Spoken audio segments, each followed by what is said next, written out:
Marcus Reynolds stood frozen in the airport terminal, watching the airline staff who had humiliated him minutes ago now being publicly fired. Passengers gasped as the regional manager's voice echoed through the terminal. Marcus's vindication felt hollow as he spotted a familiar face lurking behind a column. Richard Whitman, smirking coldly. This victory was just the beginning of something far more dangerous. The battle lines were drawn, but how could Marcus know the true cost of standing up for his rights? Before we continue this shocking story, let us know where you're watching from. If you believe in justice and standing up against discrimination, hit that like and subscribe button to stay updated on more stories that expose the truth. 3 years earlier, Marcus Reynolds sat in his corner office overlooking the Atlanta skyline. The 42-year-old CEO of Innovate Tech had come a long way from the housing projects of South Chicago. The walls displayed his Harvard business school diploma alongside photos with tech luminaries and political figures.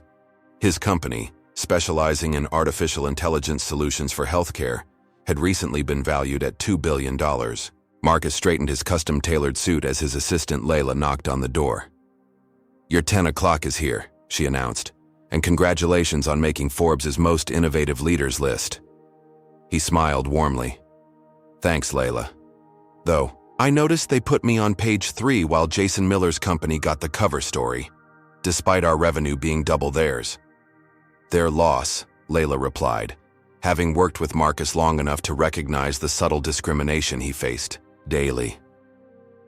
Just last week, a potential client had mistaken him for the IT support during a video call. The month before, security had stopped him entering his own company's partnership event until a white colleague vouched for him. Later that afternoon, Marcus reviewed the presentation for potential investors from Westridge Capital. This San Francisco meeting could secure a $500 million investment to expand Innovate Tech's AI diagnostic platform globally. He needed to be perfectly prepared. "Your flight is confirmed for tomorrow morning," Layla said, handing him the itinerary. "First-class upgrade confirmed so you can work during the flight." "Perfect," Marcus replied, not knowing this routine business trip would change everything. The next morning at Atlanta's Hartsfield-Jackson International Airport, Marcus moved efficiently through the terminal in his perfectly pressed suit. Despite having TSA pre-check and priority boarding as a frequent first-class passenger, a security agent pulled him aside. "Random additional screening, sir," the agent said, though Marcus noticed several white businessmen with similar status walking through without interruption. "I have pre-check," Marcus explained calmly, showing his boarding pass. "It's random, sir," the agent repeated with a tone suggesting it was anything but random. 20 minutes later, after an unnecessarily thorough search of his carry-on and a pat-down that felt more invasive than protocol required, Marcus rushed to his gate. The final boarding call echoed through the terminal as he sprinted the last 100 yards, arriving breathless as the gate agent was about to close the door. "You're lucky," she said without looking up. "Another minute and you'd have missed your flight." Marcus didn't bother explaining why he was late. He'd learned long ago that some battles weren't worth fighting. But as he walked down the jetway, a sense of unease settled over him. He couldn't know that this random screening was just the beginning of a systematic attempt to derail not just his trip, but his entire career. Marcus settled into seat 2A in the first-class cabin, placing his briefcase under the seat in front of him. He needed these 4 hours to finalize his presentation, and the extra space and quiet of first class were essential. As other passengers boarded, flight attendant Brenda Wilson approached. "Ticket, please," she demanded, despite having already scanned his boarding pass at the gate. Marcus showed his digital boarding pass again. Brenda scrutinized it longer than necessary before moving on without a word. 10 minutes later, she returned. "Are you sure you're in the right seat?" she asked, loudly enough for nearby passengers to hear. "Yes," Marcus replied calmly, showing his boarding pass a third time. "Seat 2A." Brenda nodded curtly and left again. Marcus opened his laptop, trying to focus on his presentation. The final first-class passengers were boarding when a commotion caught his attention. Richard Whitman, a middle-aged white man in an expensive suit, stood in the aisle arguing with another flight attendant. "I always sit in 2A. Check again," he demanded. The flight attendant approached Marcus with Richard close behind. Sir, there seems to be a problem with the seating arrangement. Before Marcus could respond, Richard interrupted. That's my seat. There must be a mistake. Marcus displayed his boarding pass yet again. I have a confirmed assignment for 2A. Richard scoffed. Look, I'm a Diamond Medallion member. I fly this route weekly. I always get 2A. I understand, sir, Marcus replied professionally. But I also have status, and my assistant confirmed this seat yesterday. Brenda returned with the lead flight attendant, Thomas Parker. Neither addressed Marcus directly. What seems to be the problem? Thomas asked Richard. This gentleman is in my seat, Richard stated as if it were fact. Marcus maintained his composure. I have a confirmed first-class ticket for this seat. Thomas barely glanced at Marcus's boarding pass. Sir, perhaps there's been a misunderstanding. We can find you another seat in economy. There's no misunderstanding, Marcus insisted. I'm in my assigned seat with a confirmed upgrade. The situation escalated as Richard grew more agitated. I have an important meeting in San Francisco. I need my usual seat. So do I, Marcus replied. And I'm not giving up my properly assigned seat. Thomas's expression hardened. Sir, if you continue to be difficult, I'll need to call security. Difficult? Marcus asked incredulously. I'm simply sitting in my assigned seat. More passengers were watching now, some recording with their phones. The confrontation was drawing unwanted attention, but Marcus refused to be bullied. Thomas spoke into his radio, and minutes later, an air marshal appeared. What's the situation? He asked. This passenger is being disruptive and refusing crew instructions, Thomas claimed. That's absolutely false, Marcus protested. I'm simply occupying my assigned seat. The air marshal stood over Marcus. Sir, I need you to come with me now. On what grounds? Marcus asked. Interfering with flight crew duties, came the response. As Marcus was escorted off the plane, Richard Whitman smirked and slid into seat 2A. Have you ever faced discrimination that left you speechless? Comment number 1 if you believe Marcus should have refused to leave his seat. Comment number 2 if you think he made the right choice to avoid escalation. And if you believe that standing up against injustice is important no matter the cost, hit that like button and subscribe to our channel for more stories of courage in the face of discrimination. But what happens when standing up for yourself puts everything you've worked for at risk? How would Marcus fight back when the system itself seemed designed to keep him down? In the airport terminal, Marcus stood in disbelief as passengers from the flight approached him. That was totally wrong, said a young woman named Jessica. I recorded everything. Do you want me to send you the video? Marcus nodded, still processing what had just happened. Jessica wasn't the only one who had documented the incident. 3 other passengers offered their recordings, exchanging contact information with Marcus. You should put this online, suggested a man who introduced himself as Dave Chen. People need to see this. Marcus hesitated. As a CEO, he was always careful about his public image. But this injustice burned inside him. He called Layla. They did what? Layla exclaimed after Marcus explained the situation. That's blatant discrimination. I know, Marcus replied. Several passengers recorded it. They're sending me the videos now. I'm activating our PR team, Layla said, and I'm booking you on the next flight to San Francisco. By the time Marcus reached the rebooking counter, Jessica's video had already been uploaded to Twitter with the hashtag #FlyingWhileBlack. Within an hour, it had 50,000 views. The airline representative avoided eye contact as she checked her computer. The next direct flight is full, but I can get you on a connecting flight through Dallas. That would make me miss my investor meeting, Marcus explained. I'm sorry, sir. That's all we have, she replied disinterestedly. Marcus booked the connecting flight, knowing he'd have to reschedule the critical meeting with Westridge Capital. As he walked away, his phone buzzed with notifications. The video had surpassed 100,000 views and was being picked up by news outlets. His company's social media manager called. Mr. Reynolds, we're getting hundreds of media inquiries. What's our official response? Marcus found a quiet corner in the terminal. Tell them I was wrongfully removed from my confirmed seat due to racial profiling. and we're exploring all options to address this injustice." As Marcus considered his next move, his phone rang with an unknown number. It was Taylor Wilson, CEO of Rivertech, a competitor who had tried to poach Marcus several times. "Marcus, I just saw what happened. Disgraceful. Listen, my private jet is at Teterboro. I can have it in Atlanta in 2 hours to get you to your meeting." The offer surprised Marcus. Was it genuine concern or opportunism? Either way, it would solve his immediate problem. "I appreciate that, Taylor. But what's the catch?" Taylor chuckled. "No catch. Just a joint press release saying Rivertech stands against discrimination. Good publicity for us, and you make your meeting. Win-win." Marcus considered the offer. It would solve his transportation problem, but aligning with a competitor could raise questions with Westridge Capital. Before he could decide, his phone buzzed with a text from Nathan Brooks, the only black partner at Westridge. "Just saw the video. Disgusting. Don't worry about the meeting. We can reschedule. More importantly, how can we help you fight this?"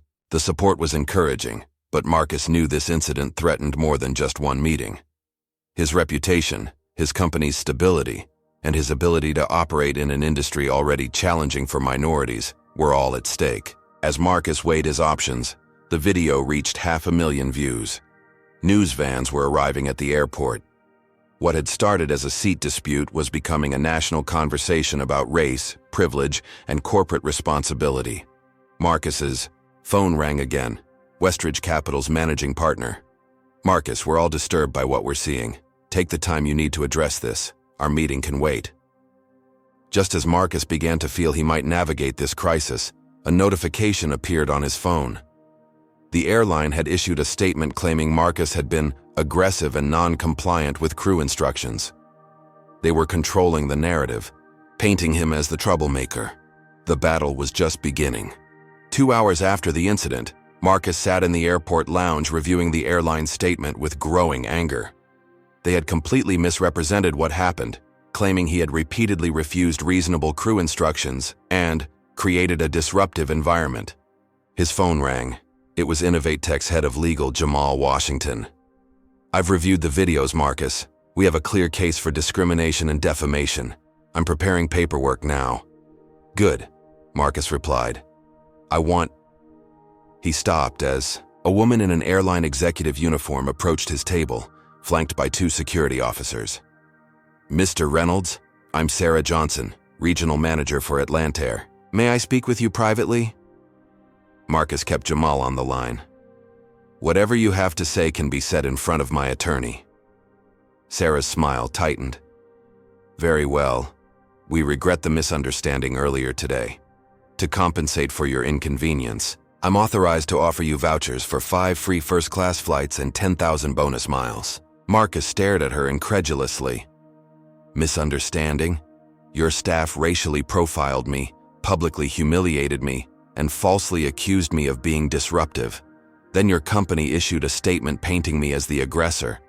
And you think vouchers will make this go away?" Sarah lowered her voice. "Mr. Reynolds, we both know these incidents can spiral out of control in today's social media environment. This offer lets everyone save face." "Everyone except me," Marcus replied. "I want a public apology, disciplinary action for the staff involved, and a retraction of your false statement." Sarah's professional demeanor cracked. "That's not going to happen. Take the vouchers or don't, but understand this. Passengers who cause problems can find themselves on no-fly lists. That would be unfortunate for someone who travels as frequently as you do." Was she threatening him? "Are you recording this, Jamal?" Marcus asked into his phone. Sarah realized her mistake too late. "I didn't mean to imply." "You didn't imply. You threatened me," Marcus interrupted. "Jamal, add witness intimidation to our complaint." Sarah stood abruptly. "This conversation is over. Security will escort you to your gate when your flight is ready." As she walked away, Marcus noticed passengers watching from nearby tables. Several gave him subtle nods of support. His momentary triumph was short-lived. 15 minutes later, 2 airport police officers approached his table. "Marcus Reynolds, one asked. Yes? We need you to come with us, sir. A passenger has filed a complaint alleging you made threatening statements on board an aircraft. What? That's absurd, Marcus protested. The officers remained impassive. We just need to take your statement, sir. As Marcus was escorted away, he spotted Richard Whitman, the man who had taken his seat, standing near the security office with Sarah Johnson. They were talking intently, and Richard pointed directly at Marcus as he passed. In the security office, Marcus was told that Richard claimed he had felt physically threatened when Marcus aggressively refused to vacate his seat. It was a complete fabrication, but it was now Marcus's word against Richard's, and apparently, the airline was backing Richard's version. The police took Marcus's statement, but the process dragged on for nearly 2 hours, causing him to miss his connecting flight. Whether intentional or not, the airline and Richard Whitman had managed to derail his travel plans completely. When Marcus was finally released, he discovered his checked luggage, containing his backup presentation materials, was accidentally sent to Los Angeles. His corporate credit card was suddenly showing as declined when he tried to book another flight, and his phone battery was dying with no charger in sight. The systematic dismantling of his day couldn't be coincidence. Someone wanted to ensure he never made it to that investor meeting in San Francisco. But why? And how had a simple seat assignment escalated into what felt like a coordinated attack on his personal and professional life? As Marcus charged his phone at an airport kiosk, he received a text from an unknown number. Back off or things get worse. Some people don't belong in first class or the C-suite. The racial undertones were unmistakable. This was no longer just about a seat on a plane. It was about power, privilege, and someone's determination to put him in his place. But they had underestimated Marcus Reynolds. He hadn't fought his way from the south side of Chicago to Harvard to the executive suite by backing down from bullies.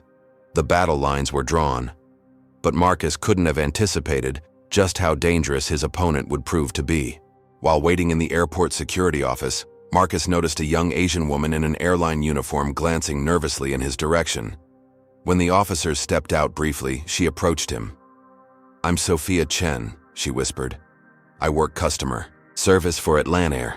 What they did to you was wrong. I saw everything." Marcus straightened. "Would you be willing to make a statement?" Sophia looked over her shoulder. "I can do better than that."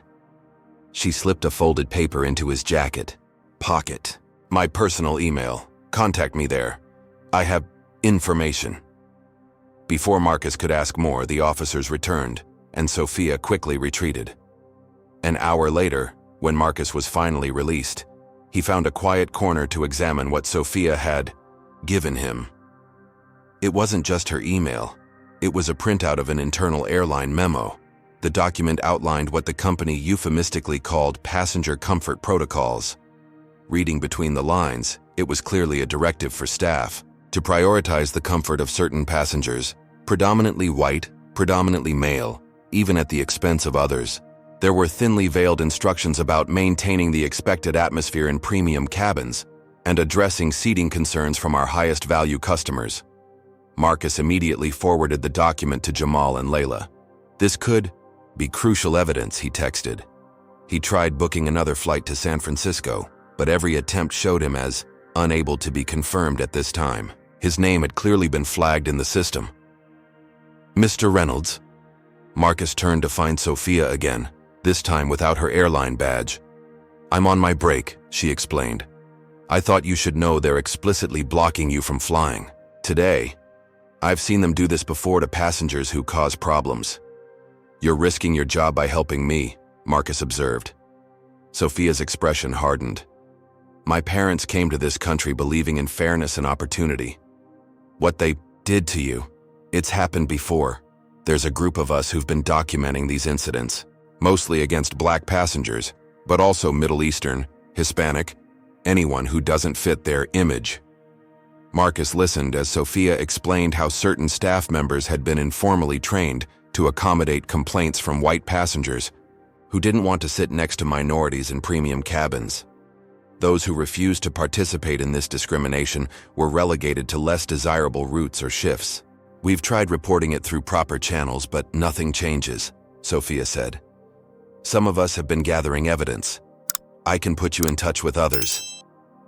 Marcus was formulating a plan when he noticed Sarah Johnson walking through the terminal with 2 security guards. She spotted them and pointed. "You need to go," Marcus told Sophia. "They're coming this way." "Too late," Sophia replied as the security guards approached. "Ms. Chen, you're required to surrender your credentials immediately," one stated. "On what grounds?" Sophia demanded. "Violation of company confidentiality policies," Sarah Johnson replied coldly. "Security footage shows you passing unauthorized documents to Mr. Reynolds." The guard held out his hand. "Your ID badge and security pass, please." Sophia reluctantly removed her lanyard. "This isn't over," she told Sarah. "For you, it is," Sarah replied. 8 years of employment, terminated for cause. Good luck finding another airline job." As Sophia was escorted away, she called to Marcus. "Check your email." Sarah turned to Marcus with a satisfied smile. "You see what happens to people who help you? Think about that before you escalate this further." Marcus watched Sophia disappear into the crowd, another casualty in what was becoming a much larger battle than a disputed seat assignment. Have you ever witnessed someone risk everything to stand up for what's right? Comment number 1. If you've ever had to choose between staying silent or speaking up against injustice. Comment number 2. If you believe more people should have the courage Sophia showed. And if you believe in supporting those who risk everything for the truth, hit that subscribe button and join our community fighting for justice. But what happens when standing up against discrimination costs not just your job, but puts your entire future at risk? How far would powerful forces go to silence Marcus and anyone who supported him? By late afternoon, Marcus had retreated to an airport hotel, where he set up an impromptu command center in his room. With his San Francisco trip completely derailed, he had no choice but to conduct his investor meeting virtually. Layla had arranged a video conference with Westridge Capital for 6 o'clock. At 5:45, Marcus straightened his tie and logged into the meeting. He was surprised to see only 4 of the expected 7 partners on the call. "Marcus, how are you holding up?" asked Nathan Brooks, the lone black partner at Westridge. "We've all seen the videos." "I'm managing," Marcus replied professionally. "I apologize for the format change, but circumstances were beyond my control." The managing partner, Harold Westridge, cleared his throat. "Yes, well, perhaps we should address the elephant in the room. The incident has created some concerns among our partnership." Marcus maintained his composure. "I was discriminated against and removed from a flight without cause. I fail to see how that should impact your assessment of Innovate Tech's business potential." "It's not that simple," another partner interjected. "Our limited partners are very image-conscious. Association risks are a real consideration." Nathan Brooks unmuted himself. "What my colleagues are struggling to say, Marcus, is that some of our more conservative investors are worried about being connected to a company whose CEO is at the center of a racial controversy, regardless of who's at fault." Marcus felt the familiar burn of injustice. "So I'm penalized for being the victim of discrimination?" Harold shifted uncomfortably. 3 partners have recused themselves from this decision due to these concerns. We'll need to postpone our final investment determination. As the disappointment settled in, Nathan spoke again. "For what it's worth, I'm doubling my personal allocation to Innovate Tech. This incident only confirms what I already knew. You have the integrity and resilience we should be investing in." After the call ended, Marcus slumped in his chair. The $500 million deal that had seemed certain this morning was now in jeopardy. His phone pinged with an email notification from Sophia, sent from her personal account. She had gathered testimonials from 6 other airline employees about similar incidents and included a crucial piece of information. Atlantair was a subsidiary of Whitehaven Industries, a massive conglomerate with holdings in multiple sectors, including technology. Marcus searched for information about Whitehaven and found they had recently increased investments in AI companies competing directly with Innovate Tech. Could the airline incident be connected to business rivalries? His suspicions deepened when Layla called with troubling news. "Marcus, I've been doing some digging on Richard Whitman, the passenger who took your seat. He's not just a random traveler. He's executive vice president at Technovus, one of Whitehaven's technology holdings. The pieces were falling into place. This wasn't just racial profiling, it was corporate sabotage disguised as discrimination. Someone had deliberately identified Marcus's travel plans and orchestrated the entire incident to derail his investor meeting. "Get me everything on Whitehaven Industries," Marcus instructed Layla. "Board members, executives, subsidiaries, everything. And reach out to everyone who recorded videos on the flight. We need to control this narrative before they destroy my reputation completely."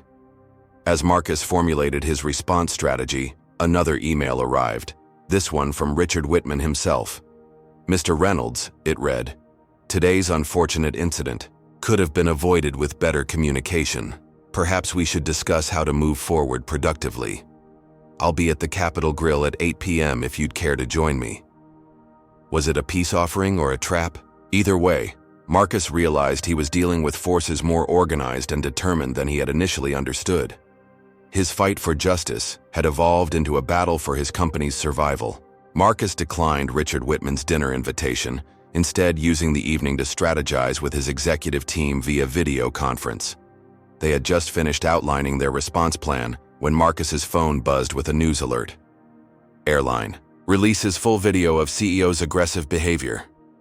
The video playing on the news channel appeared to show Marcus raising his voice and pointing aggressively at flight attendants. But Marcus immediately recognized it was heavily edited. His calm responses had been cut out entirely, and certain moments had been slowed down to make normal gestures appear threatening. "They're manipulating the evidence," Marcus told his team. "Get our legal department to demand the raw footage immediately." Jamal Washington responded, "Already on it. But there's more. Innovate Tech's stock dropped 8% in after-hours trading. Someone's spreading rumors about federal investigations into our business practices." This coordinated assault was moving faster than Marcus had anticipated. He tried checking his company email but found his password had been changed. Attempts to reset it failed. The recovery phone number had been altered. "We're dealing with a sophisticated cyber attack," Innovate Tech's CTO confirmed after investigating.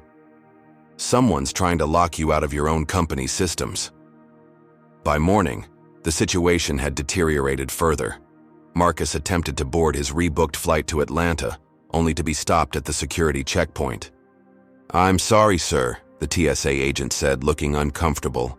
"Your name has been flagged on a security watch list. You'll need to speak with a supervisor." After 90 minutes of questioning, Marcus was finally cleared to fly, but arrived at the gate just as the doors closed. The airline representative didn't bother hiding her satisfaction. "Next flight's not until tomorrow." Back at the hotel, Marcus found a plain envelope had been slid under his door. Inside was a printout of his home address, his wife's work schedule, and his children's school information, along with a simple message: "Back off." His family's safety now threatened, Marcus called home immediately.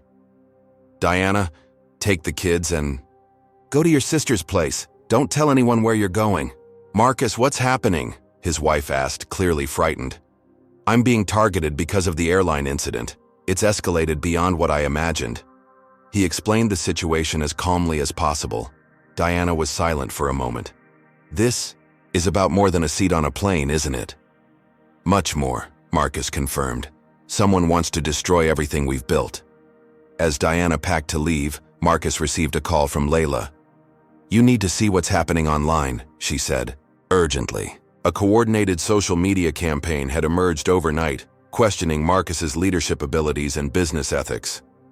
Accounts that appeared legitimate but had been created just days earlier were sharing identical talking points about his anger issues and history of aggressive behavior. News outlets were picking up these fabricated stories, giving them legitimacy. Innovate Tech's VP of Technology called next. "Someone's trying to breach our client database. They're after our proprietary algorithms." This was no longer just character assassination, it was corporate warfare. Someone was using the racial incident as cover for a hostile takeover attempt. Marcus and his team traced the social media campaign to a PR firm specializing in reputation management and crisis communication. Further investigation revealed the firm had recently been acquired by, no surprise, a subsidiary of Whitehaven Industries. Just as Marcus was connecting these dots, his hotel room phone rang. "Mr. Reynolds," said the familiar voice of Richard Whitman. "I see you declined my dinner invitation. Unfortunate. Things are only going to get more difficult for you. But there's still a simple solution. Sell Innovate Tech to us at a fair price, and this all goes away." "So this is a shakedown," Marcus replied. "You orchestrated this entire situation to force me to sell my company." "Orchestrated? No. Opportunistic? Perhaps. The fact remains your position is weakening by the hour. Our offer won't remain open indefinitely." Marcus's response was calm but firm. "You picked the wrong person to intimidate, Mr. Whitman. I've faced discrimination my entire life. Your corporate bullying tactics won't work." "We'll see," Richard replied before hanging up. Within an hour, Marcus's personal bank accounts were frozen due to a fraud investigation. His credit score had mysteriously plummeted overnight, and Innovate Tech's 3 largest clients had received anonymous whistleblower letters alleging data security breaches. The systematic dismantling of Marcus's life and business was proceeding with ruthless efficiency. But Whitehaven and Richard Whitman had underestimated Marcus Reynolds' resilience and his network. Morning light filtered through the hotel curtains as Marcus reviewed documents with his newly assembled crisis team. Jamal Washington, head of legal, had flown in overnight with Innovate Tech's chief information security officer and 2 executive board members. "The discrimination complaints are filed," Jamal confirmed. "We have testimonies from 8 passengers and Sophia Chen's documentation. The judge granted an emergency hearing for tomorrow." Marcus nodded. "And our counteroffensive?" "In progress. We've identified the PR firm orchestrating the smear campaign and sent cease and desist orders. Our cybersecurity team is documenting all breach attempts. They all trace back to servers associated with Whitehaven subsidiaries." Their strategy session was interrupted by a news alert. Attendant had filed a defamation countersuit against Marcus, claiming his false accusations of discrimination had damaged their reputation and stock price. "They're trying to drain our resources with legal battles," Jamal observed, "while simultaneously attacking our business," added board member Patricia Knowles. "3 of our banking relationships have been put under review overnight." Marcus's phone buzzed with a text from Sophia Chen. "Meeting tonight, 8 p.m., hotel lobby, bringing more evidence and witnesses." At precisely 8, Marcus spotted Sophia in the lobby with a manila envelope. She wasn't alone. 4 other airline employees had come with her, each with stories of systematic discrimination they'd witnessed. "This goes beyond individual incidents," explained Carlos Rodriguez, a 10-year veteran flight attendant. "It's company policy disguised as customer satisfaction priorities. We've been instructed to accommodate certain passengers even when they're clearly in the wrong." Sophia handed Marcus the envelope.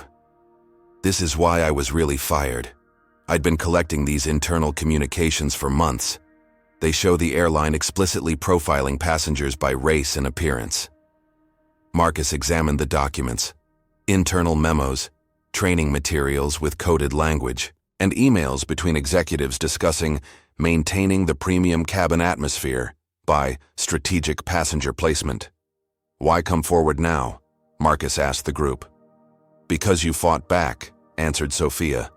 "Most victims take the vouchers and disappear. You're making them face consequences." As the group discussed strategy, Marcus noticed a hotel security officer watching them intently. "We should move this conversation elsewhere," he suggested quietly. Too late. The security officer approached, accompanied by 2 men in suits. "Ms. Chen, these gentlemen have a restraining order prohibiting you from disparaging Attendant or contacting their business associates." One of the suited men took the envelope from Marcus's hands. "This is company property you're illegally distributing." "That's evidence in a discrimination case," Marcus protested. "It's proprietary corporate information," the man countered, "and you're all in violation of confidentiality agreements." The airline employees were escorted out while Marcus was allowed to remain. He immediately called Jamal to report what had happened. "We need to move quickly," Jamal advised. "They're trying to suppress evidence. I'll file emergency motions tonight." Later that evening, as Marcus returned to his room after meeting with Jamal, he found someone had been there before. His laptop was missing, and the physical copies of documents from his legal team were gone. The hotel's security footage mysteriously showed no one entering his room, despite the obvious break-in.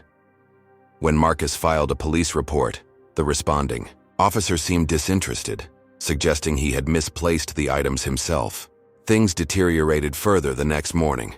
Gibson, Morris, and Walters, the prestigious law firm representing InnovateTech for years, suddenly withdrew as counsel. "I don't understand," Marcus told the senior partner over the phone. "We've been clients for a decade." "A conflict of interest has emerged," the partner explained uncomfortably. "It appears our firm also represents several Whitehaven subsidiaries. We should have caught this earlier." "This is about pressure from Whitehaven, isn't it?" Marcus challenged. The silence that followed was answer enough. Hours later, Jamal called with more disturbing news. "My car was broken into last night. All the physical case files were taken, including witness statements and the original copies of Sophia's documents. And our cloud backup of these files has been corrupted. The systematic elimination of evidence was underway. Every path to justice was being blocked by Whitehaven's seemingly unlimited influence. Have you ever felt the system was rigged against you? Comment number 1. If you believe powerful corporations have too much influence over our justice system. Comment number 2 if you think individuals can still win against corporate giants. And if you believe that exposing corruption is the first step to fighting it, hit that subscribe button to join our community seeking truth and accountability. But when all the rules seem to favor those with money and power, what chance does even a successful CEO like Marcus have against a corporate giant determined to destroy him? As his evidence disappears and allies are silenced, how can Marcus possibly prove his case? With his legal representation withdrawn and evidence disappearing, Marcus knew he needed a different approach. That morning, he called Zara Washington, an attorney known for taking on powerful corporate interests in civil rights cases. "They've created a perfect trap," Zara observed after reviewing what remained of Marcus's case. "By framing this as a simple customer service dispute that you're playing the race card on, they've made it difficult to prove the larger conspiracy." "So how do we fight back?" Marcus asked. "We need to expose the pattern," Zara replied. One incident can be dismissed as a misunderstanding, but systematic discrimination across multiple subsidiaries? That's harder to hide. Zara's team began investigating Whitehaven Industries more deeply. What they uncovered was disturbing. Over the past 3 years, Whitehaven had acquired 15 companies founded by Black, Hispanic, and Asian entrepreneurs. In 13 cases, the original founders were forced out within months through similar pressure campaigns. They identify minority-owned businesses with valuable technology, orchestrate crises to devalue the companies, then acquire them at bargain prices, Zara explained. After acquisition, they replace diverse leadership with predominantly white executives. That's their playbook for InnovateTech, Marcus realized. Richard Whitman wasn't just being racist when he took my seat. He was initiating their takeover strategy. As they developed their counter-strategy, Marcus received an unexpected call from Stanford Burke, InnovateTech's lead investor. "Marcus, we need to talk. I'm hearing troubling things about the company's stability." "Stanford, this is all part of a coordinated attack. Whitehaven is trying to..." Burke interrupted.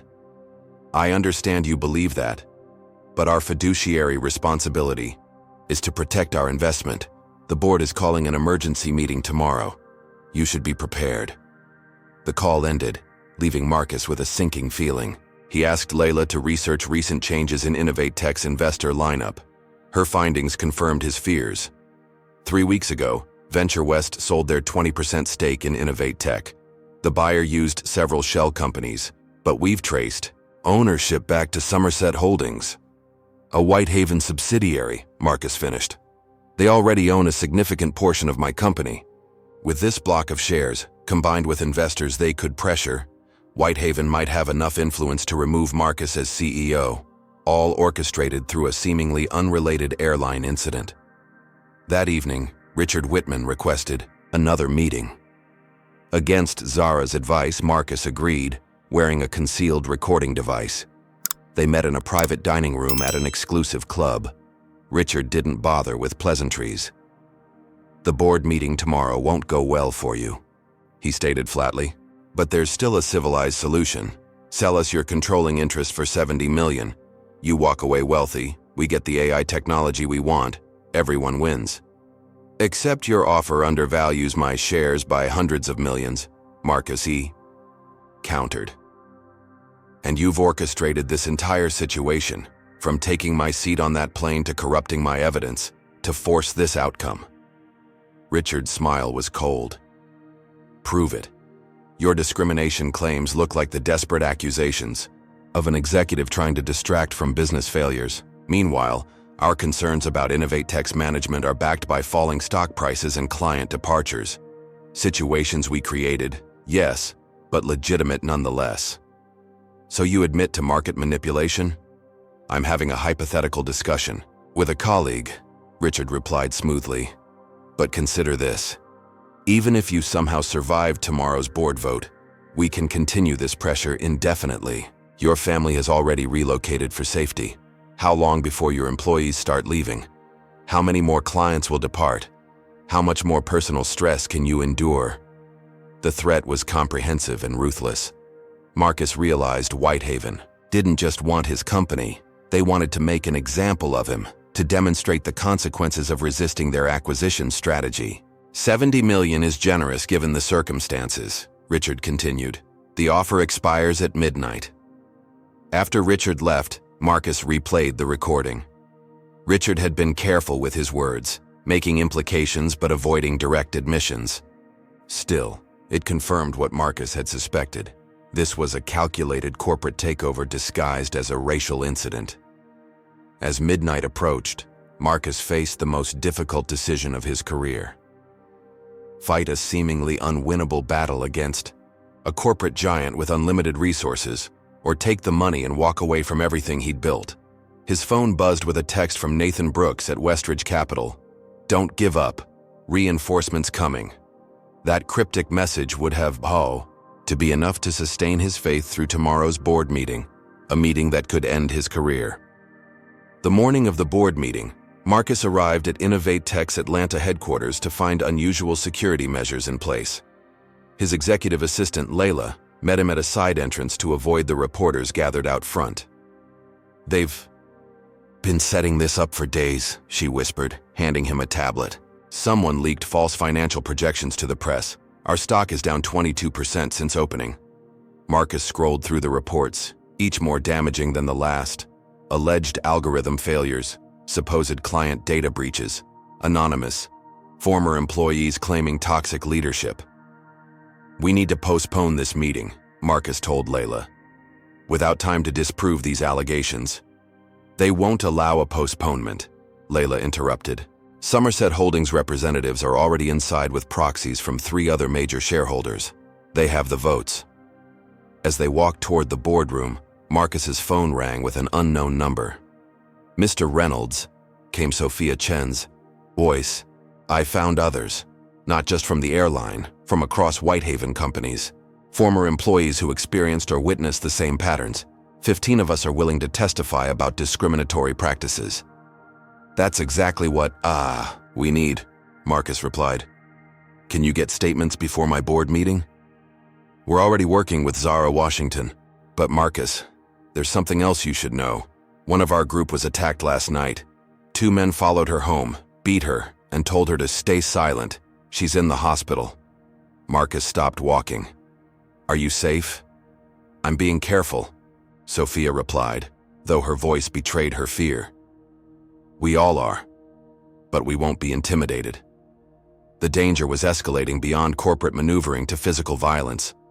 These whistleblowers were putting everything on the line, their careers, their safety, potentially their lives, to stand against Whitehaven's practices. "Send everything you have to Zara immediately," Marcus instructed. "And please, stay safe." As Marcus entered the boardroom, he felt the hostile atmosphere immediately. Several board members avoided eye contact. 3 unfamiliar faces, Somerset Holdings representatives, watched him with calculated interest. Stanford Burke called the meeting to order without the usual pleasantries. Given recent developments, we're here to discuss leadership stability. At Innovate Tech, Mr. Reynolds has become a liability. For the next hour, Marcus defended himself against a barrage of allegations. The deck was clearly stacked against him. Every explanation he offered was met with skepticism or outright dismissal. Then came the technical disasters. The presentation he'd prepared overnight to counter the false allegations failed to load. The backup files were corrupted. The boardroom video system repeatedly malfunctioned when he tried to present evidence of Whitehaven's manipulation. This equipment was tested an hour ago. The IT director apologized, looking genuinely confused. As Marcus struggled with the sabotaged systems, he received a text from Zara. Whistleblower testimonies coming through. Powerful stuff. Hold on. But the board wasn't waiting. Stanford Burke moved for a vote of no confidence, a motion to remove Marcus as CEO. This is premature, Marcus objected. I have evidence that these problems are the result of coordinated corporate sabotage by Whitehaven Industries. More conspiracy theories, sighed one board member. Marcus, we understand this is difficult, but please maintain your dignity. The vote was about to proceed when the boardroom doors opened. Nathan Brooks from Westridge Capital entered, followed by two people Marcus didn't recognize. I apologize for the interruption, Nathan announced. But before this board makes a catastrophic mistake, you should hear what these individuals have to say. The newcomers introduced themselves as former Whitehaven executives who had witnessed similar takeover patterns at other companies. They detailed with remarkable precision how Whitehaven identified targets, created crises, manipulated stock prices, and forced founders out. The airline incident with Mr. Reynolds follows their playbook exactly, explained one whistleblower. We have documentation showing they've used this strategy at least 7 times in the past 2 years. The board members listened with growing concern. Even Stanford Burke seemed shaken by the specific allegations. Furthermore, Nathan added, Westridge Capital has been conducting its own investigation into unusual trading patterns around Innovate Tech stock. We've identified clear evidence of market manipulation coinciding precisely with Mr. Reynolds' airline incident. The Somerset Holdings representatives tried to dismiss these claims, but Nathan was prepared. He distributed packets of financial data showing suspicious trading patterns, all linked to Whitehaven subsidiaries. Gentlemen, Nathan addressed the board. You're being used as pawns in a corporate takeover disguised as a response to performance issues. Those performance issues were manufactured by the very people now offering to save the company by removing its founder. The momentum in the room had shifted dramatically. What had seemed like an inevitable vote to remove Marcus now faced serious resistance. Several board members who had been ready to vote against him now appeared uncertain. Stanford Burke, sensing the change, called for a recess. We need time to review this new information. As the board members filed out, Nathan approached Marcus. We've disrupted their timeline, but this isn't over. Whitehaven won't give up easily. Thank you, Marcus said sincerely. But how did you pull this together so quickly? Nathan's expression turned grim. Because they tried the same strategy with my previous company. I didn't fight back effectively and lost everything. I wasn't going to let it happen to someone else. When the board reconvened an hour later, the vote of no confidence was tabled pending further investigation. Marcus had survived, for now. But as he returned to his office, he found his access to critical systems still restricted. Key client relationships remained in jeopardy, and his presentation files for tomorrow's important client meetings were still mysteriously corrupted. The sabotage continued at every level. Someone had even broken into his executive assistant's computer and altered his schedule, making him miss a crucial client call that afternoon. That evening, as Marcus finally returned home, to a house now equipped with a security system and private guards, he found a plain envelope on his porch. Inside was a photo of his children at their new school, with a message. Nowhere is safe. These people had followed his family despite their relocation. The threat was clear. Back off, or your family pays the price. Marcus had won the battle at the board meeting, but the war was far from over. Whitehaven was escalating dangerously, and the next attack could come from any direction. The morning after the board meeting, Marcus convened an emergency session with his executive team, Zara Washington and Nathan Brooks. They gathered in a secure conference room that had been swept for surveillance devices. "They're coming after my family now," Marcus explained, sharing the threatening photo he'd received. "We need to end this decisively." Zara nodded grimly. "We're compiling testimonies from 23 former employees across 7 Whitehaven subsidiaries. The pattern is undeniable. They systematically target minority-owned businesses for hostile takeovers, using discrimination incidents as leverage." "That's powerful," Marcus acknowledged. "But Whitehaven has ways of silencing witnesses and suppressing evidence. We've seen that already." Nathan Brooks leaned forward. "Which is why we need to go bigger. These individual testimonies are compelling. But what if we could prove systematic discrimination across Whitehaven's entire corporate structure?" "How?" asked Marcus. "Data," Nathan replied simply. "My investment firm has access to leadership demographics across industries. We've been anonymously tracking diversity metrics for years. When we isolate Whitehaven acquisitions, a disturbing pattern emerges." Nathan opened his laptop and displayed a series of graphs. Across 63 acquisitions in the past decade, Whitehaven has reduced minority executive leadership by 87% within 1 year of acquisition. The data is statistically impossible to explain through normal turnover or performance issues. Marcus studied the charts. "This is exactly what we need, evidence that can't be dismissed as anecdotal." "There's more," Nathan continued. "We've identified unusual financial transactions suggesting Whitehaven creates artificial crises at target companies, shorting stocks before negative incidents occur, then purchasing shares at depressed prices. Market manipulation," Zara observed. "That's SEC territory." "Exactly," Nathan agreed. "Racial discrimination is hard to prove in individual cases, but financial fraud leaves a data trail that's much harder to erase." They developed a multi-pronged strategy.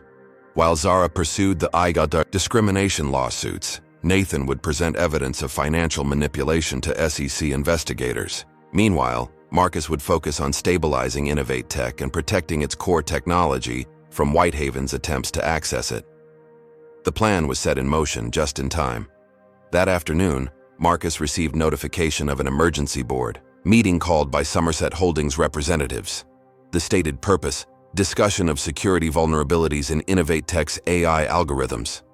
"They're trying another angle," Marcus told his team. "If they can't remove me directly, they'll claim our technology is compromised and needs to be secured by Whitehaven experts." When the board reconvened, Marcus was prepared. The Somerset representatives presented alarming but vague claims about potential security flaws in Innovate Tech's algorithms. They proposed bringing in independent experts to evaluate the system, experts who, unsurprisingly, worked for Whitehaven subsidiaries. Before the board could vote on this proposal, Marcus introduced Dr. Eleanor Tsung, a renowned cybersecurity expert who had conducted an independent audit of Innovate Tech's systems overnight. "I've found no significant vulnerabilities," Dr. Tsung reported. "In fact, Innovate Tech's security protocols exceed industry standards. However, I did identify multiple sophisticated intrusion attempts originating from IP addresses associated with Technovus, a Whitehaven subsidiary." The Somerset representatives looked stunned. Instead of Marcus defending against their accusations, they were now facing counter-allegations with concrete evidence. Stanford Burke, who had been wavering in his support, finally took a stand. "I move that we reject the proposal to bring in Whitehaven-affiliated security experts. Furthermore, I suggest we remove Somerset Holdings representatives from the board, pending investigation of potential conflicts of interest." The vote passed overwhelmingly. As the disgraced Somerset representatives left the boardroom, Marcus felt the first real victory since the airline incident. Back in his office, Marcus received an unexpected call from Richard Whitman. "Impressive maneuvering today," Richard said, his voice tight with controlled anger. "But this changes nothing.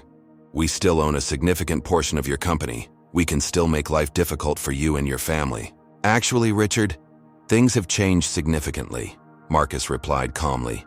"The SEC is now investigating unusual trading patterns around Innovate Tech stock. Federal investigators are reviewing evidence of corporate-directed discrimination across Whitehaven subsidiaries, and journalists from 3 major publications are preparing exposés on Whitehaven's predatory acquisition tactics." Silence hung on the line for several seconds. "You're bluffing," Richard finally said, but his voice lacked conviction. "Check your company's stock price," Marcus suggested.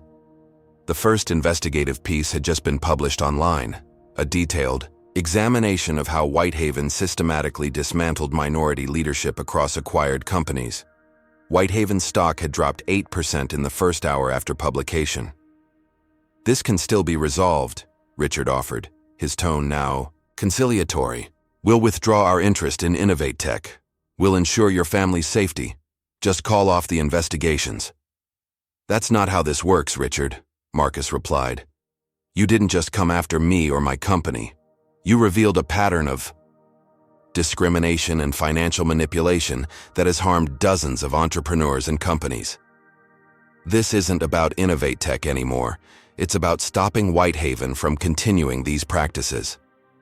After ending the call, Marcus sat back in his chair, allowing himself a moment of satisfaction.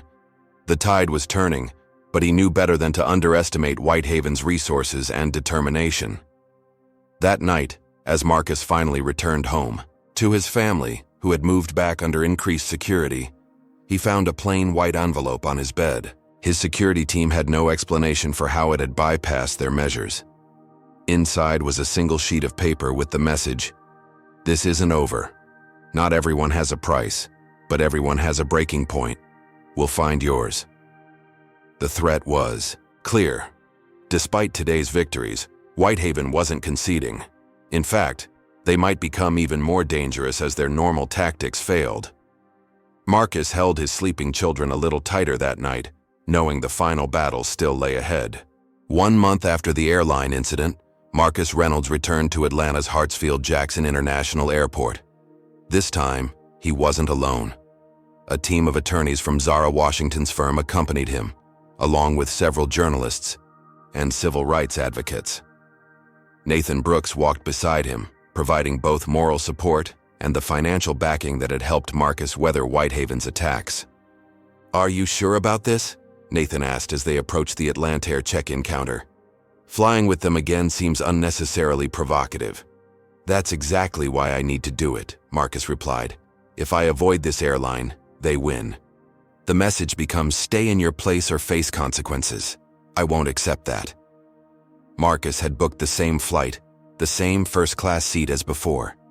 News of his return had spread, and camera crews positioned themselves throughout the terminal. This time, there would be no hidden discrimination. The world was watching. At the check-in counter, Marcus was greeted with exaggerated courtesy. His boarding pass was processed without question, and a manager appeared to personally escort him through security, without any random additional screening. As Marcus and his entourage proceeded to the gate, he noticed Richard Whitman watching from a distance, speaking intensely into his phone. Nearby stood Sarah Johnson, the regional manager who had threatened Marcus a month earlier. Her expression was a mixture of anger and resignation. The gate area fell silent as Marcus approached. Passengers recognized him from the news coverage that had dominated headlines for weeks. Some nodded respectfully, others looked uncomfortable. Just as boarding was about to begin, a group of airline executives in formal business attire arrived at the gate. The lead executive approached Marcus with a practiced smile. "Mr. Reynolds, I'm Jeffrey Wilson, Chief Operations Officer for Atlantair. On behalf of our entire company, I want to personally apologize for your experience last month. The employees involved have been terminated, and we've implemented new training programs to prevent such incidents in the future." Marcus recognized the carefully crafted public relations statement for what it was: damage control, not genuine remorse. "Thank you, Mr. Wilson," Marcus replied loudly enough for nearby passengers and journalists to hear. "But I'm concerned your apology addresses only the symptom, not the disease." According to testimony from your own employees, this wasn't an isolated incident, but part of a systematic pattern of discrimination. Wilson's smile faltered. I assure you, we take these allegations very seriously. So seriously that you fired the whistleblowers who exposed them? Marcus challenged. So seriously that your parent company, Whitehaven Industries, has spent millions trying to silence them and destroy my company? The executive glanced nervously at the recording. Journalists, perhaps we could discuss this privately. No, Marcus stated firmly. Discrimination thrives in private. Accountability requires transparency. As this confrontation unfolded, commotion erupted at the terminal entrance. Federal agents were entering, led by a woman in a suit who Marcus recognized from meetings with Zara Washington, Assistant U.S. Attorney Kamala Rodriguez, who specialized in corporate fraud and civil rights violations. The agents moved purposefully toward Richard Whitman, who was attempting to leave discreetly. Two agents intercepted him while others approached Sarah Johnson and several Whitehaven executives who had gathered nearby. Agent Rodriguez walked directly to Marcus. Mr. Reynolds, thank you for your cooperation in this investigation. Your evidence was instrumental. She turned to address the stunned airline executives. We have warrants for several individuals on charges, including witness intimidation, corporate espionage, market manipulation, and civil rights violations. Richard Whitman was being handcuffed, his face ashen with shock. This is a mistake, he protested as cameras captured his humiliation. I'm an executive vice president at Technovus. Yes, we know exactly who you are, Rodriguez replied coolly. And we have recordings of you threatening Mr. Reynolds and his family, among other criminal activities. The scene that unfolded was the culmination of weeks of careful evidence gathering. While Whitehaven had been focused on destroying Marcus publicly, he and his allies had been working with federal investigators, documenting the company's illegal activities across multiple subsidiaries. Sophia Chen emerged from the crowd, now flanked by other whistleblowers. They had risked everything to stand against corporate discrimination, and their courage was finally being rewarded. As the federal agents led the arrested executives away, Marcus approached the boarding gate. I believe it's time to board, he said to the gate agent, who quickly scanned his pass with newfound respect. Walking down the jetway, Marcus felt the weight of the past month lifting. The battle had exacted a tremendous toll on his company, his family, and himself personally. Innovate Tech's stock had taken hits, valuable partnerships had been delayed, and the stress had left visible marks on his face. But the victory was worth the cost. The Whitehaven investigation had expanded to encompass dozens of subsidiaries and executives. Class action lawsuits were being filed by entrepreneurs who had lost their companies to similar tactics. Regulatory agencies were reviewing years of Whitehaven acquisitions for patterns of discrimination and market manipulation. Marcus took his seat in 2A, the same seat from which he'd been removed a month earlier. As other passengers boarded, many nodded in recognition or offered quiet words of support. The airline staff treated him with careful courtesy, hyper-aware of the scrutiny they now faced. As the plane prepared for takeoff, Marcus gazed out the window at the federal agents still visible in the terminal. Justice was complex and imperfect, often requiring extraordinary effort from those wronged. But today, at least, the system had worked. His phone buzzed with a message from Layla. Westridge Capital just confirmed the full $500 million investment. Nathan convinced their board unanimously. A moment later, another text arrived. This one from Zara. 28 whistleblowers now. Justice Department expanding investigation to 3 more Whitehaven subsidiaries. Marcus smiled as he switched his phone to airplane mode. The immediate crisis was over, but the work of creating lasting change was just beginning. Innovate Tech would use part of its new funding to establish a foundation supporting minority entrepreneurs facing discrimination and predatory tactics. Sophia Chen had accepted a position heading a new industry watchdog organization focused on corporate accountability and diversity. And Marcus himself had been invited to testify before Congress on discriminatory practices in corporate America. As the plane accelerated down the runway, Marcus reflected on how a single act of discrimination had exposed an entire system of corporate corruption. His refusal to accept his place had not only saved his company, but sparked a movement that would protect countless others. The plane lifted into the sky, carrying Marcus toward San Francisco and the investor meeting that had been delayed but never defeated. He had weathered the storm and emerged stronger. But he remained vigilant, knowing that the fight against discrimination was never truly won, only pushed forward by those brave enough to stand their ground.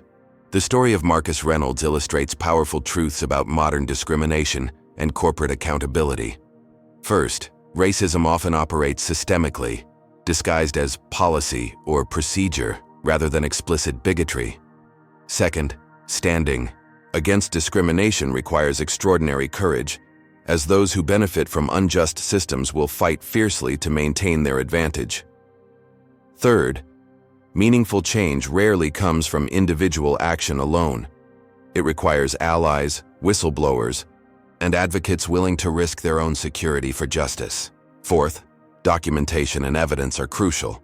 Without Sophia's collected internal memos and the whistleblowers' testimonies, Marcus might have lost everything. Fifth, discrimination isn't just morally wrong, but often masks other corrupt practices.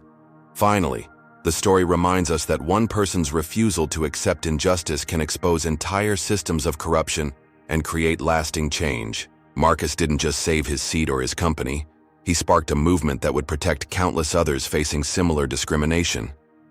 What would you have done in Marcus's position? Would you have quietly accepted the airline's vouchers to avoid conflict, or would you have fought back against the injustice like he did? Comment below with your thoughts on how you would handle discrimination in your own life. Have you ever witnessed or experienced discrimination that was disguised as policy or procedure? Share your story to help others recognize these subtle forms of racism. If this story resonated with you, please hit that like button and subscribe to our channel for more powerful narratives that expose injustice and celebrate those brave enough to stand against it. Thank you for watching, and remember, justice often requires courage in the face of overwhelming opposition. Together, we can create a world where no one is judged by their appearance, but by the content of their character.